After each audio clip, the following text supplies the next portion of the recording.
नमस्कार साथियों। तो आज है 6 अगस्त 2025। बाजार आज भी काफी हद तक नर्वस था, थोड़ा वीक भी था। जहां पे निफ्टी 50 क्लोजिंग दिया 24,600 को फिर से एक और बार ब्रेक करते 24,574 पॉइंट पे लगभग 0.31% गिरावट के साथ। तो दोस्तों बहुत सारे इंपॉर्टेंट अपडेट्स हैं, टॉपिक्स हैं, चाहे आरबीआई एमपीसी मीटिंग के आउटकम हो या टैरिफ या ट्रेड डील की मुद्दों पे कुछ नए अपडेट हो, आगे हम चर्चा करेंगे इस वीडियो में। बट सबसे पहले आज हम बाजार को थोड़ा एनालिसिस करते हैं। देखिए, कल रात की 10:30 की वीडियो में बहुत सारे रेजिस्टेंस, बहुत सारे सपोर्ट के बारे में हम लोग डिस्कशन किए थे। जैसे कि ऊपर की तरफ रेजिस्टेंस आपको मैं कहा था, आर फॉर रेजिस्टेंस। अगर मान लीजिए ऊपर की तरफ मूवमेंट करने की कोशिश किया, जिसका चांस तो आज काफी कम ही लग रहा था और वैसा ही हुआ, तो मैं आपको कहा था 24,750 कहीं ना कहीं स्ट्रॉन्ग रेजिस्टेंस दे सकता है। अच्छा, दो सपोर्ट पॉइंट आपको मैं कहा था। नंबर वन सपोर्ट पॉइंट वो हो गया आपका 24,500, याद होगा आपको। और दूसरा आपको मैं कहा था, ये तो अल्टीमेट सपोर्ट लेवल था, ये अल्टीमेट सपोर्ट लेवल था। और दूसरा सपोर्ट लेवल आपको मैं कहा था, अगर मान लीजिए कि 24,500 ब्रेक हो गया, एकदम वर्स्ट केस सिनेरियो पे 24,350, ये दूसरा सपोर्ट पॉइंट। सो आज वैसे तो बाजार फ्लैट ओपनिंग हुआ, उसके बाद देखिए अराउंड 10 बजे के आसपास आरबीआई एमपीसी मीटिंग के आउटकम निकला, उसके बाद प्रेस कॉन्फ्रेंस हुआ, उसके बाद देखिए मार्केट थोड़ा बहुत नीचे स्लिप किया है, उसके बाद फिर से थोड़ा सा रिकवर करने की कोशिश, 24,600 पे स्ट्रगल किया, उसके बाद अल्टीमेटली क्लोजिंग दिया 24,574 पॉइंट पे, जो कि थोड़ा सा तो पहले से एक्सपेक्टेड था, क्योंकि कल रात से ही हमने देखा था बहुत बार धमकी आया था डोनाल्ड ट्रंप की तरफ से। अच्छा, उसके बाद देखिए आज नीचे की तरफ बेस्ट पार्ट क्या है कि 24,500 की जो अल्टीमेट सपोर्ट लेवल वो आज नहीं टूटा, ये बेस्ट पार्ट है। और ऊपर की तरफ ये बात भी सही है कि आज 24,700 भी इवन रिक्लेम नहीं कर पाया, मतलब वहां पे पहुंचा ही नहीं। बट एक और बात सही है कि आज बैंक्स दोस्तों निराश नहीं किया, और ये मैं कहूंगा एक बहुत बड़ी बात है, क्योंकि आज अगर बैंक निफ्टी गिर जाता ना आधा परसेंट, ओनली 0.5% भी अगर ड्रॉप हो जाता, आराम से दोस्तों निफ्टी 50 पहुंच सकता था 24,500 की बॉर्डर लाइन पे। आज जो निफ्टी 50 24,574 पॉइंट, मतलब 24,500 से 74 पॉइंट ऊपर क्लोजिंग दिया ना, उसके पीछे वजह दोस्तों बैंक्स ही है, क्योंकि आप समझ सकते हो बड़े बैंक्स की ओवरऑल वेटेज सबसे ज्यादा है निफ्टी 50। यहाँ पर अगर टॉप 10 वेटेज ही देखेंगे ना, वो यहाँ पर आपको ज्यादातर बड़े बैंक्स दिख जाएगा, एचडीएफसी, आईसीआईसीआई, कोटक हो गया, एक्सिस हो गया, एसबीआई हो गया। और कहीं ना कहीं आज बैंक निफ्टी क्योंकि फ्लैट क्लोजिंग दिया या काइंड ऑफ थोड़ा बहुत पॉजिटिव क्लोजिंग दिया, ये एक बहुत बड़ी वजह था कि आज कोई बहुत बड़ा गिरावट नहीं हुआ। अच्छा, बाकी सेक्टर्स की क्या हाल था, तो कि बाकी सेक्टर आज कुछ बढ़िया नहीं था। इवन आज तो mid cap, small cap, PSUs में भी काफी करेक्शन हुआ है, काफी गिरावट हुआ है। सो आई थिंक कि आज कहीं ना कहीं जो रिटेल इन्वेस्टर्स की पोर्टफोलियो भी काफी गिरावट के साथ ही क्लोजिंग दिया। अच्छा, देखिए आईटी सेक्टर में आज लगभग 1.71% की ड्रॉप हुआ, जो कि पहले से एक्सपेक्टेड था। अच्छा, फार्मास्यूटिकल सेक्टर में, क्योंकि कल रात में हमने क्या देखा था, 250% टैरिफ की इंपोज करने का प्लान चल रहा है, पता होगा आपको, पहले 200 था, अभी 250 कर दिया।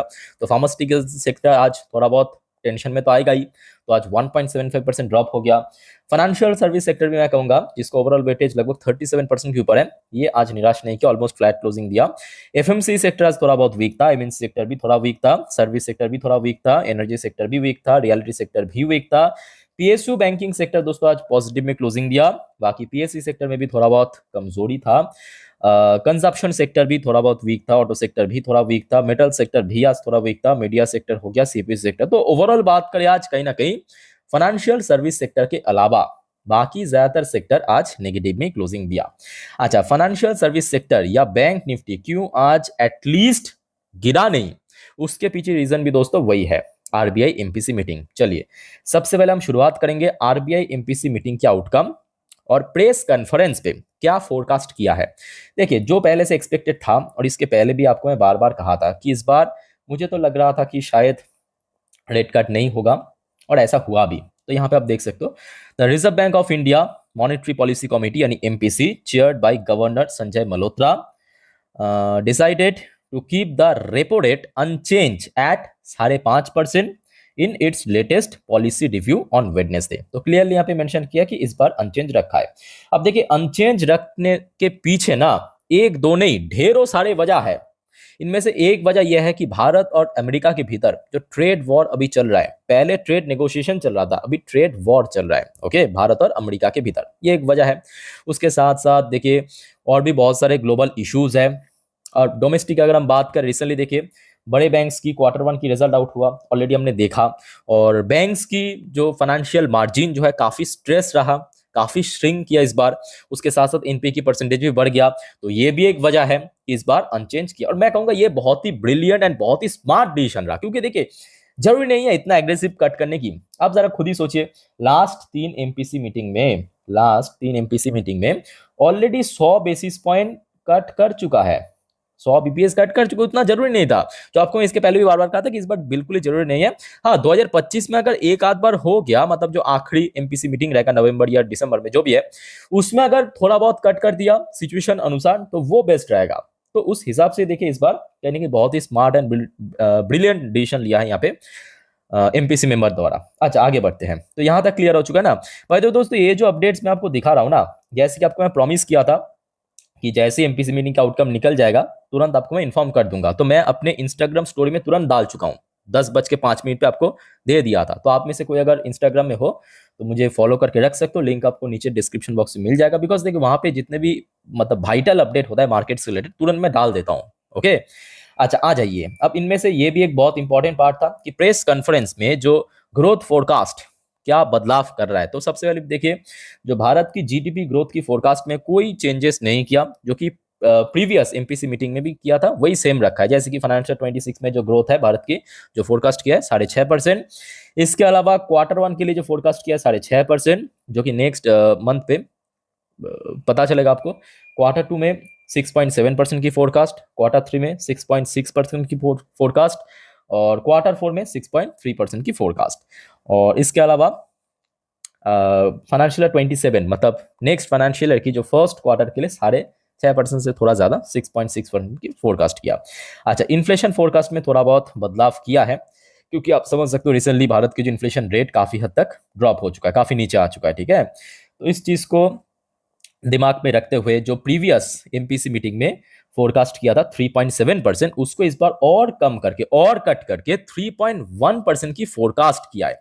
उसके साथ साथ नेक्स्ट फाइनेंशियल ईयर मतलब फाइनेंशियल 27 की Q1 के लिए 4.9% की फोरकास्ट किया। तो मतलब आरबीआई के अकॉर्डिंग जो नेक्स्ट फाइनेंशियल ईयर है मतलब 2026 की जो जून क्वार्टर में इन्फ्लेशन थोड़ा सा रेज हो सकता है, थोड़ा बढ़ सकता है।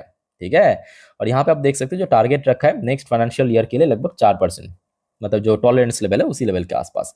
और अगर हम बात करें इस फाइनेंशियल ईयर की जो क्वार्टर वाइज थोड़ा सा आप देख लीजिए, Q2 में फोरकास्ट किया है 2.1%, Q3 में 3.1% और Q4 में 4.4%। आई डोंट नो कि ये मतलब बस ऐसे ही मतलब कोई कैलकुलेशन करने के बाद फोरकास्ट किया, अदरवाइज ऐसे ही बस नंबर दिमाग में आ रहा था लिख दिया, क्योंकि आज की डेट में भारत की एक्चुअली इन्फ्लेशन काफी डाउन हो चुका है, काफी नीचे आ चुका है। और यहाँ पे Q3 में तो आरबीआई के हिसाब से थोड़ा बहुत बड़ा चढ़ा के ही दिया है। लेट्स सी क्या होता है, जो भी होगा अपडेट मैं आपको टाइम टू टाइम दे दूंगा। ठीक है, तो दोस्तों ये हो गया आपका आरबीआई एमपीसी मीटिंग का आउटकम। इस बारे में अगर आपका कोई और कंफ्यूजन है, डाउट है, प्लीज कमेंट करके बताइए।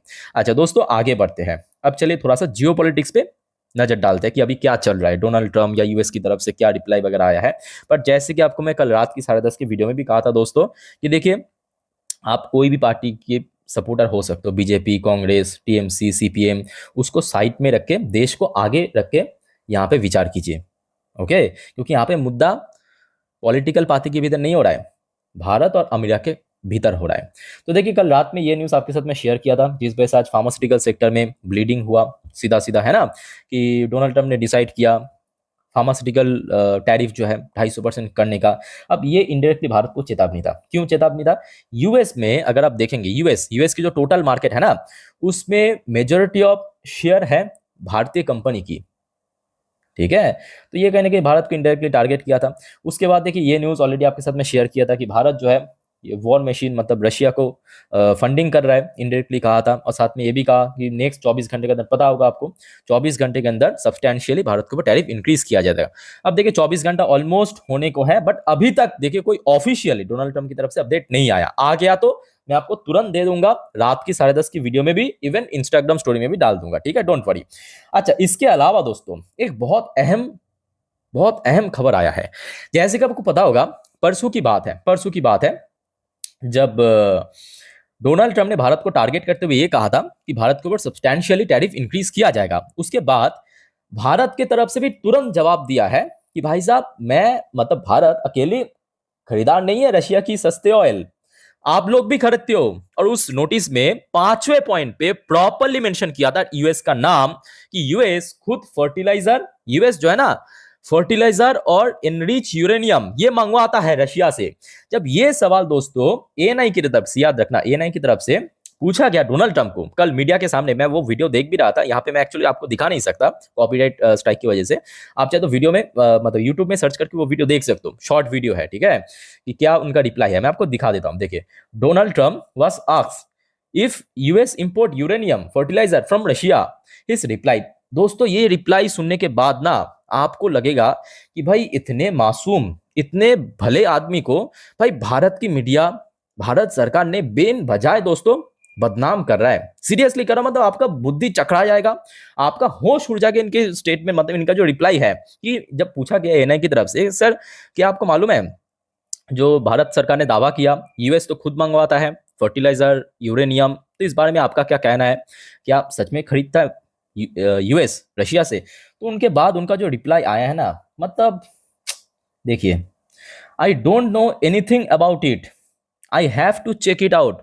भाई साहब मतलब इतने भले आदमी लास्ट 3 साल से इनकी देश यूरेनियम फर्टिलाइजर परचेज कर रहा है रशिया से, इनको मालूम ही नहीं है, भनक तक नहीं लगा। जस्ट इमेजिन कितने भले आदमी दोस्तों, कितने भले, मतलब अब मैं ऑनेस्टली कह रहा हूं, इतने मतलब इनोसेंट लोगों को ना तंग नहीं करना चाहिए। सीरियसली कह रहा हूं, देखिए यहाँ पे कितना एकदम मासूमियत के साथ जवाब दिया, आई डोंट नो, मुझे इनको पता ही नहीं था। अरे इनको पता ही नहीं था तो मतलब यूएस ने खरीद रहा है, चेक करके बताएगा। फिलहाल दोस्तों इस रिप्लाई के ऊपर आप लोगों का क्या ओपिनियन है, प्लीज कमेंट करके बताना जरूर, आप लोगों का जो भी ओपिनियन है।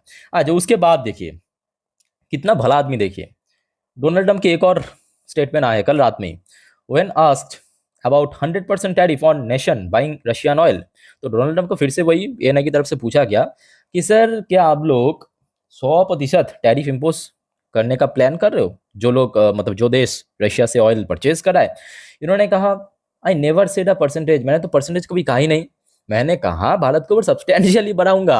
अब वो परसेंटेज कुछ भी हो सकता है, इन्होंने एक्चुअली परसेंटेज के बारे में कुछ भी नहीं कहा। 25% वो 50 भी हो सकता है, 100 भी हो सकता है, 500 भी हो सकता है। अब बात ऐसा है कि भारत या हम जैसे भारतीयों को अब तो बस खुल्लम खुल्ला खेलेंगे, चाहे 500 हो 1000 हो, अब तो कोई फर्क पड़ने वाला नहीं है। और भारतीय मार्केट तो अलग ही ठग मोड में चल रहा है कि कल कल रात की अपडेट है, 24 घंटों में टैरिफ बढ़ाया जाएगा। और आज भारतीय मार्केट की रिएक्शन देखिए, मतलब यूएस की तरफ से यही आई थिंक कि एक्सपेक्टेशन था कि मार्केट एकदम तबाह हो जाएगा, क्रैश हो जाएगा। ये यूनिटी एक्चुअली दिखाने चाहिए, दिखाने की जरूरत है हम सब भारतीय को मिलके, चाहे आप कोई भी पार्टी को सपोर्ट करते हो, कोई भी धर्म के हो, कोई भी जाति के हो, जब मुद्दा दोस्तों देश का होता है ना, वहां पे सब इकट्ठा आ जाइए। सिंपल बात, पार्टी पॉलिटिक्स साइड में, देश आगे। ओके, अच्छा उसके बाद देखिए एक और यहाँ पे रिपोर्ट आया है आपके टैरिफ के ऊपर। जैसे कि कल रात में कहा गया था आपके फार्मास्यूटिकल सेक्टर को 250%, डोनाल्ड ट्रंप से will announce new tariff plan. आप कौन सी सेक्टर, ये देखिए सेमीकंडक्टर चिप, ये देखिए new next week because we want them something, अभी कुछ भी मेंशन कर दिया।